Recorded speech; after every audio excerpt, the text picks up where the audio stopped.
So yeah, we hit 500 subscribers. That is crazy. I know there are like milestones on YouTube that are out of the imaginary axis for any YouTuber to go there, and 500 subscribers has been done a million times before, but it's so special to me, so I will still love this milestone because it means so much to me. So what I'm gonna do for this milestone special, my first milestone special, is tell you the journey how I got into JoJo's Bizarre Adventures. One dark night, I was chilling on Discord, and I can't lie, I was bored. My friend hit me up. I will call my friend Giorno, and he was like, "What's up, fam?" And I was like, "Hi." He was like, "Have you ever seen JoJo?" And I was like, "No." And he was like, "You gotta watch it with me." And I said, "No." And he was like, "You have to." I said no, and after an hour of exchanging words, we got into a rabbit call, and we started watching JoJo's Bizarre Adventures Episode 1, Part 1, Phantom Blood. I watched the first 3 episodes, and I can't lie, it was really fun, but that is because we made jokes of everything that happened, and it was really entertaining. Then I watched Episode 4 and 5 the next day myself, and then I was kinda bored and didn't continue it for a while. I think there were 2 weeks when I dropped it there. Then I was watching new shows and I wasn't really getting entertained, so I came back to JoJo and I finished part 1, and after that ending I was pushed to continue, even though I didn't really enjoy it to the level that I was hyped to. But once part 2 started, everything came back to me. Joseph Joestar might be the pure reason why I'm a JoJo fan. Besides me criticizing the character, which is not his fault honestly, is because... But anyways, I like part 2 a lot because it got me into JoJo. Then after finishing part 2, I love JoJo. It was top 10 favorite anime, and I was planning to watch other anime in meanwhile then continue part 3, but I couldn't, so I just started part 3. Part 3 had a really interesting start, got me hooked immediately, and I started binging the show, and after a couple of episodes I understood the simple format of the villain of the week, and I really enjoyed Stance, and it became one of, if not my favorite power system in anime by then. And after finishing season 1, season 2 got really entertaining. I really liked part 3, but by the end of part 3 final arcs, I was like, I can't wait to see Dio and him fighting. So my heart kinda started racing, and this happened. Hype?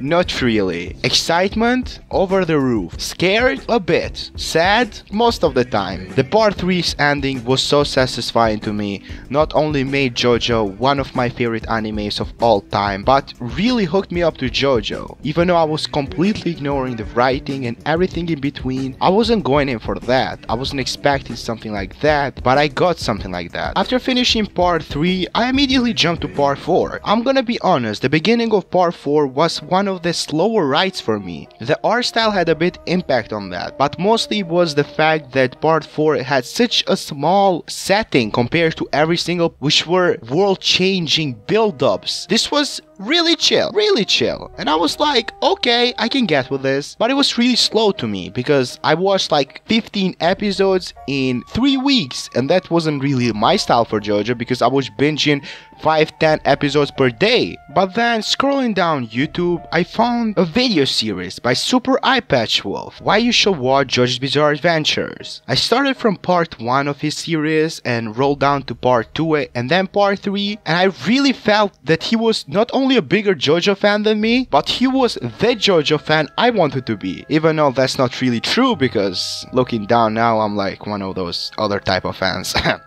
Anyways, when I got to watch his part 4 video, really motivated me to keep going, and that was only to meet one specific character, Yoshikage Kira, which was probably the most hyped I had in the entirety of the part. And when I met Yoshikage Kira, I think I met my favorite character in JoJo at the time. When I met Yoshikage Kira, I met one of the greatest villains in anime, and I wasn't wrong one bit because I love Yoshikage Kira. After that heartbreaking, heartwarming ending of JoJo's Bizarre Adventures Part 4 Diamond is Unbreakable, my opinions on JoJo completely changed. I had a new favorite part, new favorite JoJo, new favorite villain, and most importantly, new favorite anime. So what was next to me? Part 5. But this time we had no anime. You have to read the manga. Getting into JoJo manga was really difficult to some people but really easy to me because 1. The art style is godly. 2nd of all, it's all colored from JoJo's Bizarre Colored Adventures. 3. it's really easy to read. And most importantly, part 5 was amazing. Giorno was amazing. After I finished part 5, I got new vibes, not because only everything connected for the first 5 parts, and the Italian vibe not only made me to go back and rewatch the first Godfather movie and watch the second one, and then I finished the third one because I never got around to finish at the time, but also made me watch Scarface and Goodfellas, which means a lot to me. And Giorno became my favorite JoJo. Also, I fucking adore Diablo and Bruno is bae, and every single member of the Passion. Come on, I love part 5 in a whole. After that, there was part 6. I heard a lot of mixed things about part 6. Some of people loved it and some of them didn't. So I went out with an overall opinion that it's JoJo, but I'm gonna be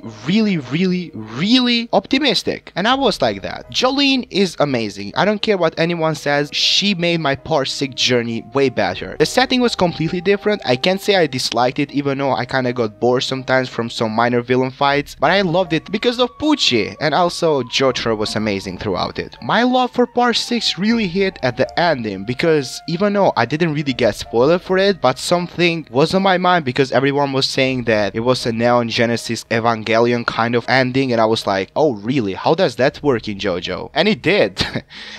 Yeah, it was weird. Not something you expect. No spoilers though. But yeah, part 6 ended up being really heartbreaking. I even shed some tears at the end, which is not typical me through reading manga. But I love part 6 because of that. Then it was part 7. I cannot count the numbers that I got from people saying that part 7 is the best part. I mean, even if you go to popular places like my anime list, you go to top manga and damn, second best manga of all time, and you see like excitement, hype, a new journey. JoJo's Bizarre Adventures part 7 Steel Ball Run was easily one of the best reads I ever had to a piece of fiction ever. And I said this before, but I really love this part. And this isn't just coming to me, because everyone does love this part. Like, no matter what you say about it, you probably are saying that because you want to be different, but doesn't really matter. Part 7 is godly. Gyro is my favorite fictional character. Johnny is the best written JoJo. Funny Valentine is freaking amazing. With Kira, best JoJo villains period. I don't know what to say other than I love this part from the bottom of my heart. Opinions might differ, but Steel Ball Run became my favorite piece of fiction, with some others because I love a lot of stuff from movies, games and other stuff. So in pair with some, JoJo Part 7 was unmatched as some of my favorite stuff ever written, and JoJo as a whole became my favorite manga and anime, so I loved it in a whole. And the ending really was not only top tier, but it was something that words cannot describe. I don't know, man, I'm just having flashbacks when I first read it. Oh my god, I love part 7. JoJolion Part 8 of JoJo was a difficult read to me, mainly because it was different, but I don't mind different. Once I got into it, because I was going on and off, because of weird reasons, personal reasons, and also mainly because I needed a break from part 7, because that was something different. Once I got to JoJolion, I loved it, and the colors on it, the characters on it, not only reminded me of part 4, but reminded me of something different, something we haven't seen, something I haven't seen, and I loved it in a whole. But it was really it got even harder to me to read once we finished the color translations and we went on to the raw ones, because I was used to reading JoJo with colors. But I got used to it in a bit, and now that I'm kind of caught up, because I don't want to be caught up fully, I'm just gonna be honest, I'm always gonna be like 2, 3 chapters, 5 chapters, 10 chapters behind, because I want to be like that. I want to be that dude, okay? So after all of this journey that arguably changed my life, arguably changed other people's life, made me get so many people into JoJo, I can say this: thank you, Hiroyuki Araki, for making JoJo's Bizarre Adventures. Thank you guys for subscribing to my channel, 500 of you. And also, I will just thank God. On God, no cap, I love you, God. And this is the journey how I got into JoJo's Bizarre Adventures. I don't really know what to say for the outro. Love you all. Bye.